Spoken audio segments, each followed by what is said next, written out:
The wagon came in from the south road just after sunrise. 6 horses pulled it. 2 riders flanked each side. The wood of the wagon was old and stained dark in places. People said those stains were not paint. Inside the wagon, behind iron bars, sat a man. His wrists were chained. His ankles were chained. A heavier chain ran across his chest and bolted into the wagon floor. He did not move when the wheels hit a rock and threw the whole frame sideways.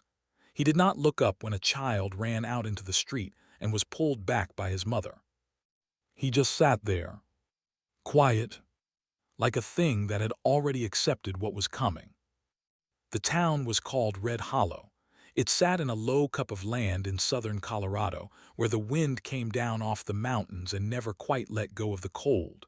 22 buildings, 1 church, 1 bank, 1 graveyard that had grown faster than anyone wanted to admit. That morning, every porch in town was full. Folks had come in from the outlying farms the night before. Men slept in their wagons. Women brought baskets of biscuits and dried beef. Children climbed onto fence posts to see better. A hanging was a kind of holiday in a place like Red Hollow. Especially this one. The man in the wagon had a name printed on yellow posters in 3 counties. Caleb Drake, the Devil of Cottonwood Creek. They said he had killed 7 men.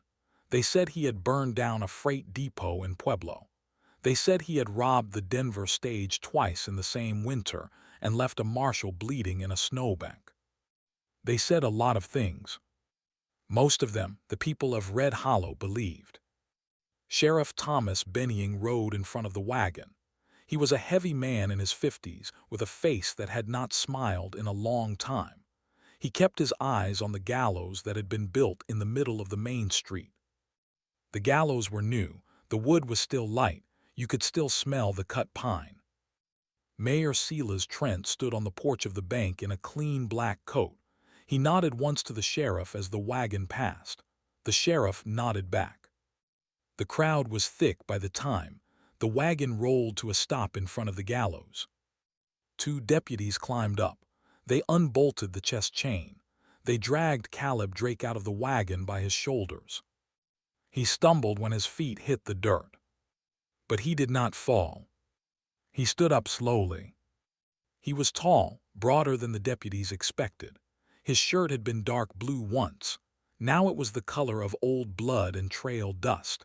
His hair was long and dark, hanging in his eyes. A beard covered most of his face. But his eyes. When he raised his head and let his hair fall back, the front row of the crowd took a step backward without meaning to. His eyes were the color of frozen river ice, pale, steady. He looked at the gallows. He looked at the rope. Then he looked at the crowd. And the crowd looked away. Hannah Mercer was at the back of the crowd. She had not wanted to come. She had told herself that she would not come. She had stayed up the whole night before, sitting at her kitchen table with a candle and a single envelope. Inside the envelope was 1 folded letter. She had written it 3 years ago. She had not opened it since. Just before dawn, she had washed her face. She had braided her hair. She had put on the gray dress that had once been her mother's, and she had walked the half-mile from her small house at the edge of town to the main street. The letter was in the pocket of the dress. She did not know yet whether she would need it. She hoped she would not. Hannah Mercer was 26 years old. She had been a widow for 2 years. She lived alone in a small house with a small garden and 3 chickens and a goat that had bitten the preacher once. She made dresses for the women of Red Hollow. She mended shirts for the men. She kept her head down. She paid her rent on time. She went to church on Sundays and sat in the back pew. The town pitied her. The town also did not quite trust her. 2 years was a long time to be a widow without remarrying. 2 years was a long time to live alone in a house that her husband had built with his own hands. The women whispered. The men looked. Hannah did neither. She just sewed. Now she stood at the back of the crowd and watched as the deputies pushed Caleb Drake toward the wooden steps of the gallows. Her hands were folded in front of her. Her face was calm, but her heart was beating so hard that she could feel it in her teeth. The Reverend climbed the steps first. He was a thin man named Cobb who did not like blood. He held a worn black book in his hands and would not look at the prisoner. The sheriff climbed up next. Then the deputies, dragging Caleb Drake. The mayor stayed on the porch of the bank. He did not climb up. He folded his arms and watched. His face was very still. The Reverend opened the book and began to read. He read about wages and about sin and about the wages of sin. His voice shook. The crowd shifted. Somewhere a baby cried. Caleb Drake stood at the center of the platform.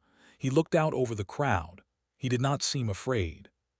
He seemed bored. That was the part that the town would talk about for years afterward. He had looked bored. The Reverend finished reading. He stepped back. The sheriff stepped forward. He cleared his throat. He said the name of the prisoner. He said the names of the 7 men the prisoner had been found guilty of killing. He said the date and the place of the crimes. Then he asked, in the old tradition, if any person present had cause to speak. It was a formality. No one ever spoke. Hannah stepped forward. The crowd did not see her at first. She was too small, too quiet. She walked up the center aisle that the people had left open out of habit. Her boots made no sound on the packed dirt. Mrs. Tully, who ran the dry goods store, saw her first and made a small noise in her throat. Then the man next to Mrs. Tully turned. Then the next. By the time Hannah reached the foot of the gallows steps, half the crowd was watching her. She put her hand on the railing. She climbed up. The sheriff stared at her. His mouth opened, but no words came out for a long second. "Mrs. Mercer," he said finally, "you need to step back down." Hannah did not step back down. She walked across the platform to where Caleb Drake stood with his chains, and his pale eyes and his quiet, accepting face. She stopped in front of him. She had to look up. He was that tall. He looked down at her. For a long moment, neither of them said anything. But something passed between them in that moment, something the crowd did not see and would never see. Recognition. Not of a face. Of a hand. The handwriting on a letter, perhaps, or the shape of a particular silence. Caleb Drake's pale eyes widened, just slightly, just for an instant. Then they steadied again. Hannah leaned in. She rose up onto her toes. She put her mouth near the prisoner's ear. And she whispered 2 words. "Marry me." The sheriff did not hear it. The Reverend did not hear it. The crowd did not hear it. But Caleb Drake heard it. His pale eyes did not change. His mouth did not move. But after a long second, he gave a single small nod. Hannah turned to face the sheriff. Her voice when she spoke was not loud. It did not need to be. The whole street was listening. "By the law of this territory," she said, "I claim this man as my husband. I ask the Reverend to marry us before the rope falls." The crowd erupted. It was not a scream. It was a sound deeper than a scream. A sound of 100 people drawing in a breath at the same time. The sheriff stared at her. The Reverend stared at her. The mayor, on the porch of the bank, stepped down off the porch for the first time that morning. His face was no longer still. His face was something else now. Hannah did not look at him. She looked at the Reverend. "Reverend Cobb," she said, "you know the law." The Reverend's hands shook around his book. He did know the law. It was an old law, half forgotten. Most Western territories had it written somewhere in their books, even if no one talked about it. A condemned man, on the day of his execution, could be saved by the public claim of a woman who would take him as her husband and become responsible for him before God and the territory. It had been used twice in the last 40 years. Once in Wyoming, once in Nevada. Both times, the woman had been a relative trying to save kin. Never a stranger. Never anything like this. The Reverend looked at the sheriff. The sheriff looked at the mayor. The mayor's face was white. "Reverend," the mayor said from the foot of the steps, "don't you dare." But the Reverend, who had been a frightened man his whole life, was not frightened of God's law. He was only frightened of men. And right now, the law of God was the only thing standing between him and a problem larger than he could imagine. He swallowed hard. He opened his book. "Mrs. Mercer," he said, his voice was thin, "do you understand what you are asking?" "I understand. Do you take this man, to have and to hold, in sickness and in health, until death do you part?" "I do." The Reverend turned to Caleb Drake. He could not bring himself to call him by name. "Do you," he said, "take this woman as your lawful wife?" For the first time since the wagon had come into town, Caleb Drake spoke. His voice was lower than the crowd had expected, quieter, like wind in a chimney. "I do." The Reverend closed his eyes for a moment. Then he opened them and said the words, "By the power vested in me, in the name of God and the territory of Colorado, I pronounce you husband and wife." He shut the book. Hannah took a small ring from her pocket. It was a thin band of gold. It had been her mother's. She had not worn it in years. She lifted Caleb Drake's chained hand. She slid the ring onto his finger. It fit. The sheriff was looking at the mayor. The mayor was looking at the sheriff. Neither of them was looking at Hannah and her new husband. The sheriff cleared his throat. "Sir," he said to the mayor very quietly, "I have to delay the execution. The law says I have to wire the territorial governor. There is a process. He has 30 days. The mayor did not answer. The mayor was staring at Hannah Mercer. And Hannah Mercer was finally looking back at him. Her face was calm. Her eyes were not.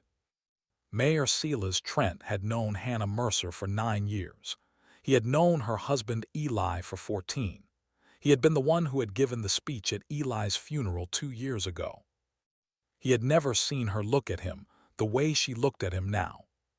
For a moment, on the porch of the bank in front of the whole town of Red Hollow, the mayor of the town looked afraid. Then he turned and walked away. The crowd did not understand what they had just seen. But they would. The deputies did not know what to do. They stood on the platform with their hands on their guns and their eyes on the sheriff, and the sheriff stood with his hand on his hat and his eyes on the dust at his feet. Finally he spoke. "Take the chains off his ankles," he said. "Leave the wrist chains on. He goes with the lady." "Sheriff," one of the deputies began. "Do it." They did it. Caleb Drake stepped down off the gallows with shorter, slow steps. The crowd parted for him as if he carried plague. Hannah walked beside him. She did not touch him. She did not need to. The whole town watched them walk down the main street toward the small house at the edge of town. The whispering started before they were out of sight. By the next morning, every person in 3 counties would know the story of the woman who had married the monster on the gallows. By the next morning, the mayor of Red Hollow would have sent 4 telegrams. And by the next morning, the town would already be starting to regret what they had let happen. Hannah's house had 2 rooms. The front room had a stove and a table and a rocking chair and a long wooden bench under the window. The back room had a narrow bed and a chest and a small mirror. Behind the house was a shed where firewood was kept and where, sometimes, the goats slept. Hannah led Caleb Drake into the shed. She did not say anything. She just opened the door and stepped aside. He looked at her for a moment with those pale eyes. Then he stepped inside. She had set it up the night before. A blanket folded on a small straw mattress, a bucket of water, a tin cup, a loaf of bread wrapped in cloth, a heavier blanket folded near the wall, a length of new chain bolted to the back wall. She held out her hand for the wrist chain. He gave it to her without a word. She locked his wrists to the wall chain with a key the sheriff had given her. The chain was long enough that he could lie down, long enough that he could reach the bucket, the bread, the door if she opened it. It was not long enough to reach the small window. She stood up. He was sitting on the straw mattress now. He looked up at her. "You don't trust me," he said. His voice in the small space was different than it had been on the gallows, less tired, more aware. "I trust you," Hannah said, "but the town must believe I do not." He looked at her for a long time. "You're her," he said quietly. She did not pretend not to understand. "Yes." 3 years of letters. 2 years. 2 years. The first year I was learning how to hold a pen without my hand shaking. The second year I was writing to your wife. The third year I was writing to you. He absorbed that without moving. "I always thought you were a man," he said. "I know. A clerk somewhere, a bookkeeper, someone with a ledger and an axe to grind. I know." He looked at the chain on his wrists. "You wrote me about my wife," he said. The word landed between them, the way a stone lands in deep water. Hannah did not look away. "I wrote you about Sarah. You knew her. She was my friend. She was the only one I had." "How?" "Through letters, the same way I knew you. 3 years ago, before she died, she was trying to leave a man. She wrote to a missionary society in Denver. The missionary society wrote to me because I had written to them once, asking how a woman might disappear from a town like this without being found. They thought we might help each other." "You wrote to her?" "For 4 months. I told her how to gather money quietly. I told her how to leave a note that would not be believed. I told her where the next stage stopped and which conductor would not ask questions. She never made it. No, they caught her in the kitchen of her own house. They burned the house with her in it. The man who lit the match was named Eli Mercer." The shed was very quiet. Caleb Drake closed his eyes. When he opened them, they were wet. But his voice was steady. "Why did you not write to me about her right away?" "Because I did not know about you yet. I did not know there was a man who had loved her. I did not know there was a man who would hunt the men who had done it. I only learned about you a year later, when a rider passed through Red Hollow with a yellow poster and a story about a man who had killed 3 of the gang up near Cottonwood Creek. And then you wrote. And then I wrote." He looked down at the ring on his finger. "You sent me to Eli. I told you where he would be that night, yes. You knew I would kill him. I hoped you would. And when I came into your house, when I stood in your doorway with the gun smoking in my hand, I came down the stairs because I had been waiting for you for 2 years." He looked up at her. "You did not scream. No. You did not weep. No. You looked at me. I looked at you, and then I let you go." A long silence. "Hannah." "Yes. I had a wife once. I know. I have not been able to say her name out loud in 3 years. You do not have to say it now." He said her name once. Quietly, like setting down something heavy he had been carrying in both hands. "Sarah." Hannah did not speak. She sat down on the small wooden stool by the door and folded her hands in her lap and let him have the silence. After a long time, he opened his eyes. "Mrs. Mercer," he said. "Hannah." "Hannah, why am I still in chains?" "Because by tonight, men will come to this house. They will come to ask if I have set you free. If they believe I have, they will burn this house down with us in it, just like before. And if they believe you have not, they will go away, and we will wait. For what? For the right moment. There is a letter in Denver. It is sealed. It is held by a man named Jasper Home. If I do not write to him by the 1st of every month, he opens it and sends its contents to the territorial governor. The 1st of the month is in 14 days. And in those 14 days, we let the town speak. We let the rumors grow. We let the mayor make a mistake. He will. He is a frightened man now. And then we walk into town and end it. He was quiet for a long time. You have planned this for 2 years. I have planned this, Hannah Mercer said, since the night I cleaned my husband's blood off this kitchen floor and burned his shirt in the stove. She stood up. Sleep if you can, she said. I will bring you stew at dusk. She walked out and bolted the shed door behind her. She did not lean against the door this time. She went into the kitchen and took down a pot from the wall and began to cook. The first knock came on her front door an hour later. It was Mrs. Tully from the dry goods store. Mrs. Tully had been Hannah's mother's friend before her mother had died. Mrs. Tully had brought a pie when Eli had been buried. She did not bring a pie today. Hannah, she said, she would not step inside. Hannah, what have you done? Hannah said nothing. Do you know who that man is? I know. Do you know what he has done? I have heard. You have brought him into this town, child. You have brought him into your house. He will kill you in your sleep. He cannot reach me. He is chained. Chains can be broken. The shed is bolted from outside. Bolts can be broken. Hannah looked at the older woman. Then he will break them, she said quietly, and I will deal with that when it comes. Mrs. Tully shook her head. This is not you, she said. Hannah Mercer, this is not you. You don't know who I am, Mrs. Tully. The older woman blinked, then her face hardened.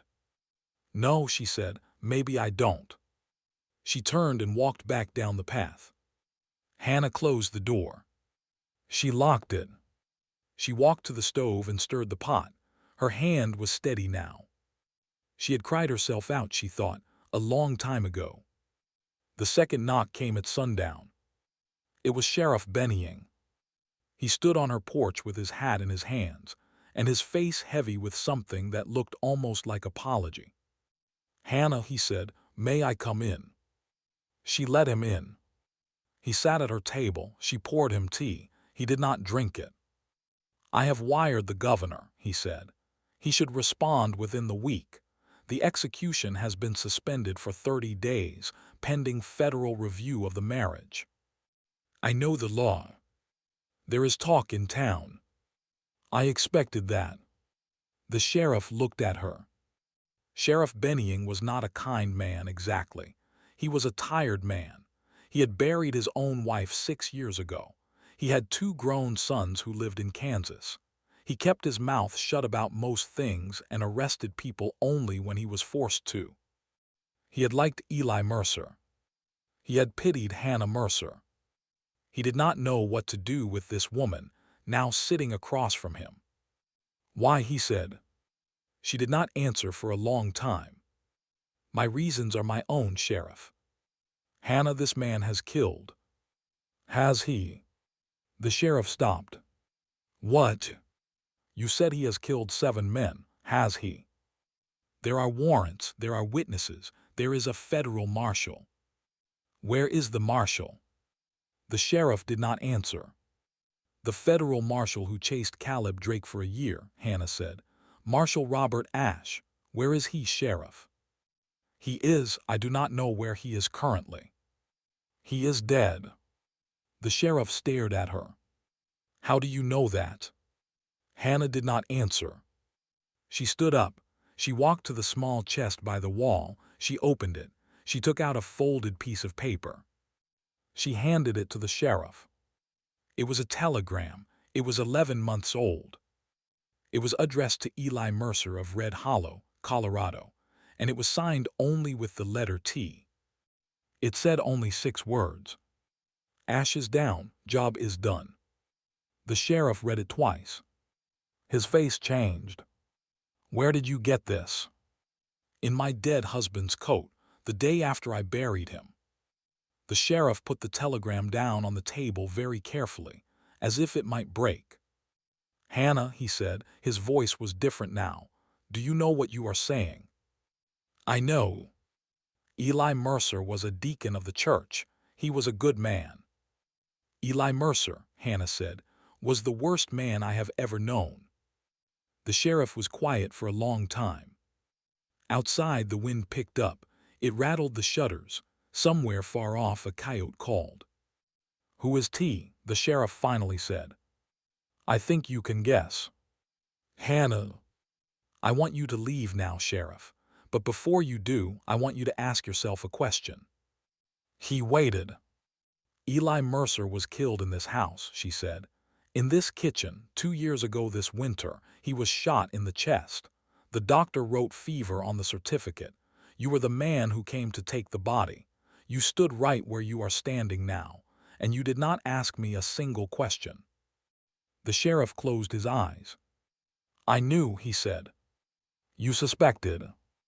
I knew, Hannah. I knew the night I stood here. There is no fever in this country that puts a hole the size of a thumbnail in a man's chest.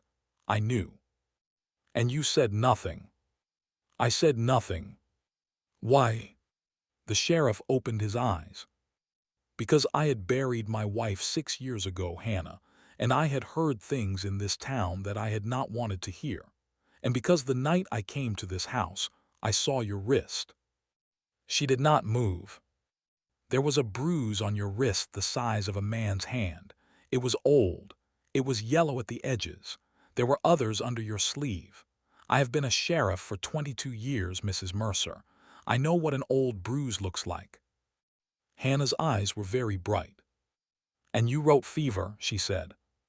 I wrote fever. There was a long silence. I am sorry, Hannah, the sheriff said. I know. He stood up slowly. At the door he turned. Are you safe in this house tonight? She looked at him. I have been safe in this house since the day my husband died, Sheriff. I am safer tonight than I have been in 9 years. He nodded once. Then he walked out into the cold dusk and rode back to town. Hannah stood in the empty kitchen. The kettle had gone cold. She picked up the telegram, she folded it, she put it back into the chest. Then she went outside, across the small yard to the shed. She unbolted the door. Caleb Drake was sitting where she had left him. He had not eaten the bread. His eyes met hers. They'll be coming for you, he said. I know. Tonight. Maybe, maybe not. You should take the key off you when you sleep. Hide it. They'll search you first. I had thought of that. He looked at her with something that was almost, but not quite, a smile. She set down a bowl of stew. She unlocked one of his wrists. She set down a spoon.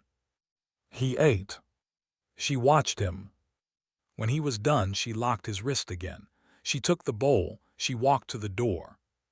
Hannah. She stopped. Yes. If they come tonight. Yes. Do not come for me first. Go for the road, get to a horse, ride. I will not do that. Hannah. I will not do that, Caleb. She closed the door behind her. She did not say good night. The men did not come on the 4th night. They came on the 5th. There was only one of them. He came on foot. He came at 3 in the morning. He carried no lantern and no kerosene. He carried only a small folded square of paper and a knife. He was a boy, 16, maybe 17. Hannah heard the latch on the back door before she heard the boots. She had not slept in a bed for 5 nights. She had been waiting for boots. She was not waiting for a boy. He came into the kitchen with the knife low against his leg.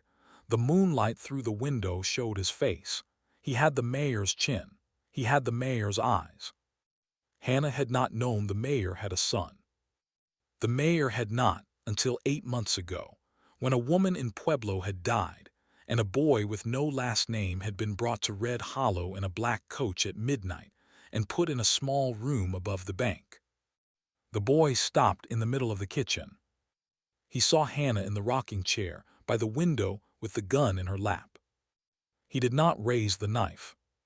"Ma'am," he said, his voice broke in the middle of the word. "He said you would be asleep."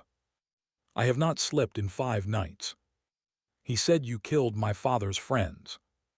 "I have not killed anyone, yet." "He said you would not be armed." "He was wrong about that too." The boy stood very still. He looked at the knife in his hand, as if he had only just noticed it was there. Hannah did not raise her gun. "Son," she said, "put it down." The boy put it down. He set it on the kitchen table the way a child sets down a school slate. Then he sat in the chair across from her and put his head in his hands and cried without making any sound. Hannah let him. After a long time the boy said, "He is going to send more men, he told me. He said tomorrow." "I know. He said if I did this, he would tell people I was his." "And you wanted that." The boy looked up. His face was wet. "I am 15 years old, ma'am," he said. "I have not had a name in 8 months." Hannah looked at him for a long moment. Then she stood up. She walked to the stove. She lit the lamp. She poured a cup of water. She put a piece of bread on a plate. She set them in front of the boy. "Eat," she said. He ate. When he was done, she walked him out the front door, into the gray dawn, and pointed him north, away from town. "There is a missionary in Denver," she said. "Her name is Sister Agnes. You go to the rectory of St. Mark's and you ask for her by name. You tell her Hannah sent you. You do not tell anyone else who you are or where you came from." "Ma'am." "Yes. He is not really my father, is he?" She looked at him for a long time.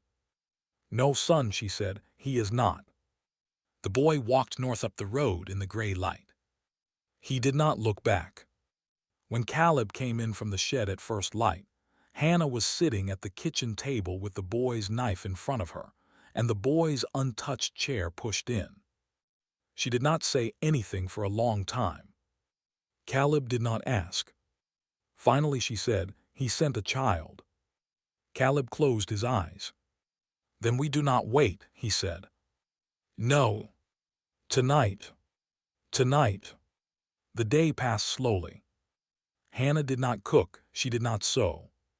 She sat at her kitchen table, and she opened the small chest by the wall, and she took out every letter she had ever written and every letter she had ever received, and she read them one by one in the order in which they had come. The first was from Sarah. The last was from Caleb. She had read them many times, but she read them once more this last day because she did not know if she would read them again. When she was done, she folded them and put them back in the chest. Caleb sat across from her the whole time. He did not speak. He did not need to. When the sun began to set, Hannah Mercer stood up. She washed her face. She braided her hair. She put on the gray dress that had been her mother's. She put a single thing in the pocket of the dress. It was the letter she had written 3 years ago. The one in the envelope on the kitchen table the night before the hanging. The one she had hoped not to need. She had needed it in the end, but not for the reason the world would think. The sun was setting when they walked into town together. The main street of Red Hollow was empty. The empty street was the first sign that something had been said in town, that someone had been warned, that doors had been locked and shutters had been pulled. A single light burned in the window of the bank. The mayor was inside. The sheriff stood on the porch of the jail across the street. His arms were folded. His pistol was on his hip. He was watching the bank. When he saw Hannah and Caleb Drake walking up the street together, he did not move. He did not call out. He did not draw. He just watched. Hannah and Caleb walked the length of the street slowly. There was no hurry now. The street was 120 yards long. They walked it in something close to a minute and a half. It felt longer. Behind every shuttered window, eyes were watching them. They knew it. It did not matter. Halfway down the street, Hannah stopped. Caleb stopped beside her. She looked at him. "If this goes badly," she said, "it will not go badly. If it does." Hannah. "Caleb, if it does, the chest by the wall, the letters, burn them. Do not let them be read." Hannah. "Promise me." "I promise." "Now walk." They walked. They reached the door of the bank. They stopped. The light inside was yellow. Through the window, Hannah could see two shapes, the mayor at his desk, a second man standing by the door. There was no third man. The third man, Hannah understood, was somewhere they could not see. She and Caleb looked at each other. He nodded once. She nodded once. He opened the door. The mayor was sitting at his desk in the back office. The second man stood by the door, gun already drawn. The third man, as Hannah had guessed, was hidden in the corner behind the doorway, where neither she nor Caleb would see him until they were fully inside. They did not go fully inside. Caleb took one step in, fired once at the man by the door, and then ducked back behind the doorframe as the third man's first shot blew a chunk out of the wood where his head had just been. Hannah did not duck. Hannah turned, raised the smaller pistol, and shot through the wall. The wood was thin, the wall was old. The third man fell. The first man was already dead. He had not finished raising his gun.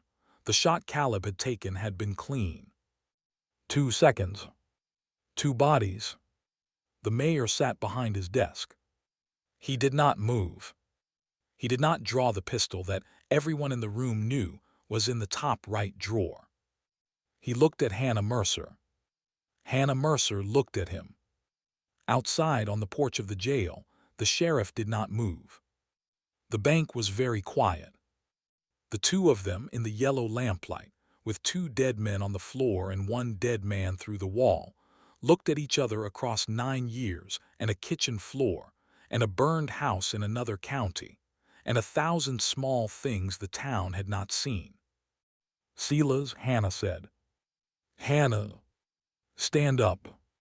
Hannah, stand up, or I will shoot you where you sit." He stood up. His hands were shaking. It was the first time in 9 years she had seen the mayor of Red Hollow afraid. She walked across the bank floor slowly. She stopped at his desk. She reached into the pocket of her gray dress. She took out the letter. She set it on his desk in front of him. It was old. The paper had yellowed at the folds. The ink had faded in places. The mayor looked down at it. His face did not change at first. Then it changed. He looked up at her with an expression she had not seen on him in 9 years. "This is Eli's hand," he said. "Yes." "How long have you had this?" 3 years. 3 years. He wrote it the night before he was supposed to ride to Cottonwood. He did not trust you any more, Silas. He thought you were going to have him killed and take his share. He wrote down everything he knew about you, every name, every payment, every fire. He wrote it as insurance. He hid it inside the lining of his Sunday coat. And you found it. I found it the morning after he died. The mayor's hands had begun to shake. "You have had this for 3 years," he said. "Yes." "And you did nothing." "I did a great deal, Silas. I just did not do it loudly. You could have hanged me 3 years ago." "I could have." "Why didn't you?" She looked at him for a long moment. "Because 3 years ago, Silas, I did not know about Sarah." He went very still.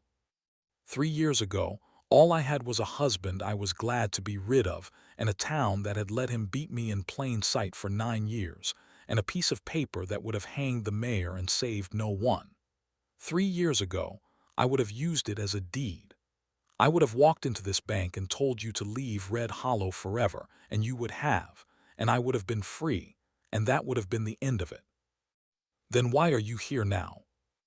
Because 2 months after I read this letter, a missionary in Denver wrote to tell me a woman named Sarah Drake had been burned alive in her own kitchen by men in your employ. And because that woman had been writing to me for 4 months, and because she had been my friend. The mayor closed his eyes. And because there was a man somewhere, Hannah said quietly, who had loved her, and because he was hunting you, and because he did not know my name and I did not know his, but we were both going to die alone if we kept hunting you separately. So you wrote to him. For 2 years. And you saved this letter. For him. The mayor opened his eyes. He looked at the paper in front of him. He looked at his own pistol drawer. He looked at the window where the sheriff stood across the street on the porch of the jail, not moving. He looked back at Hannah. Mrs. Mercer, he said, his voice was very quiet now. What do you want? I want you to walk to the jail. And if I refuse, then I will not shoot you, Silas. I am done shooting men for what other men have done.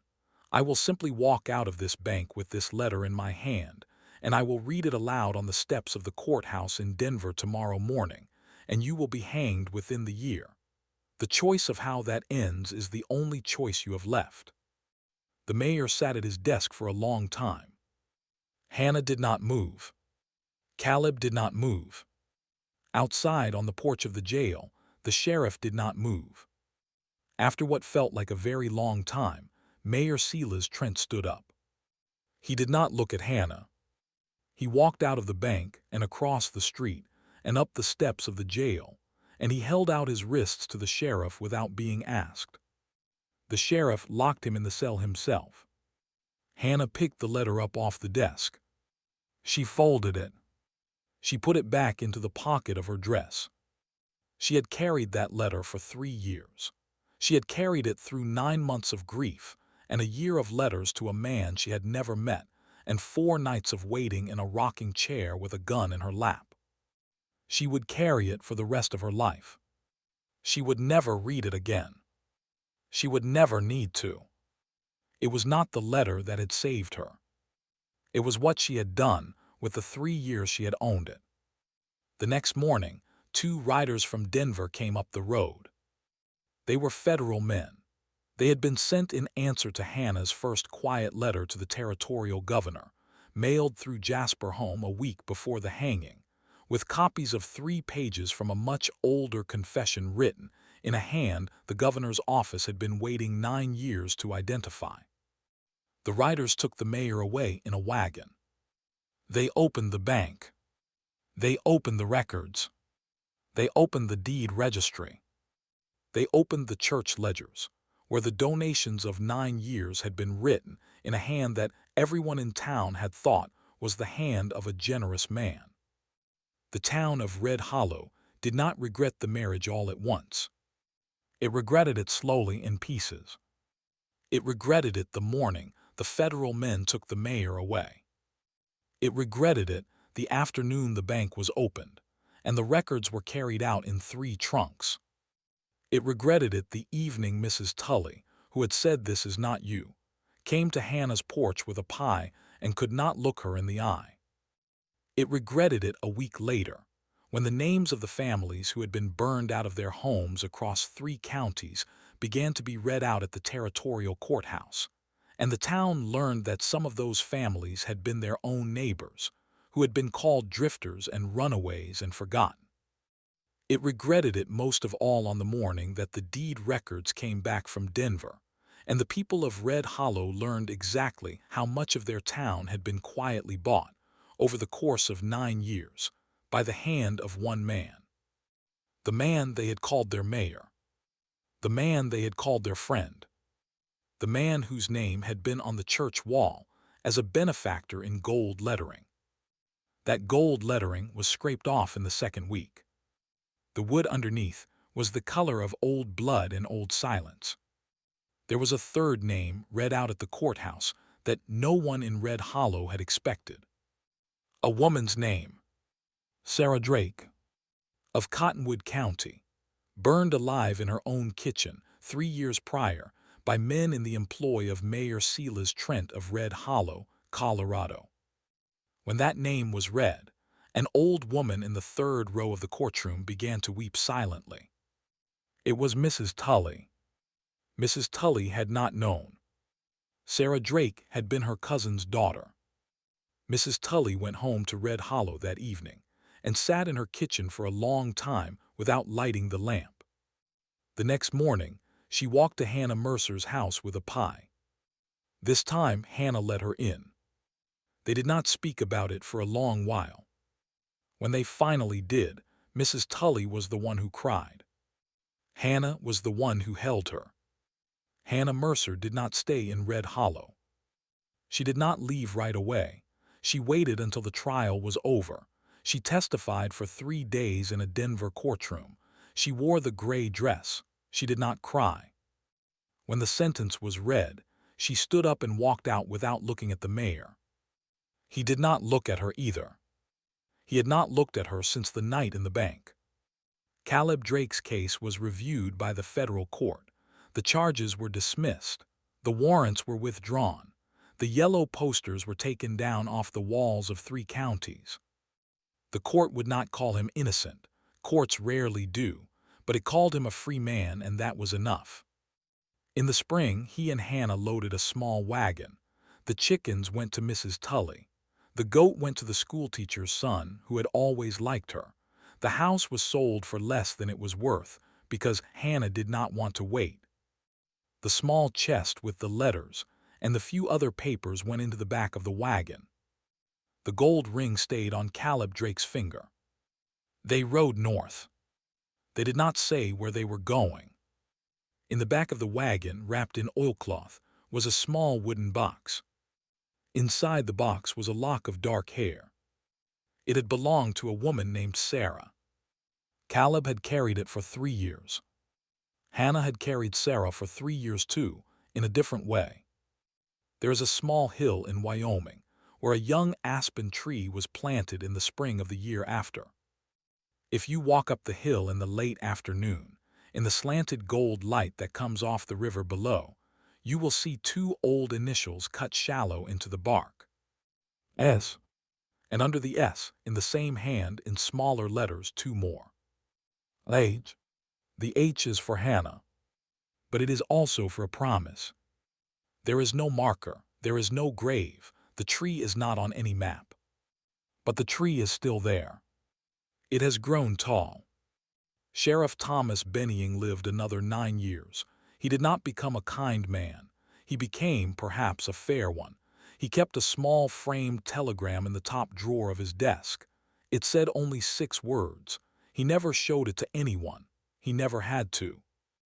Mrs. Tully kept the chickens until she died.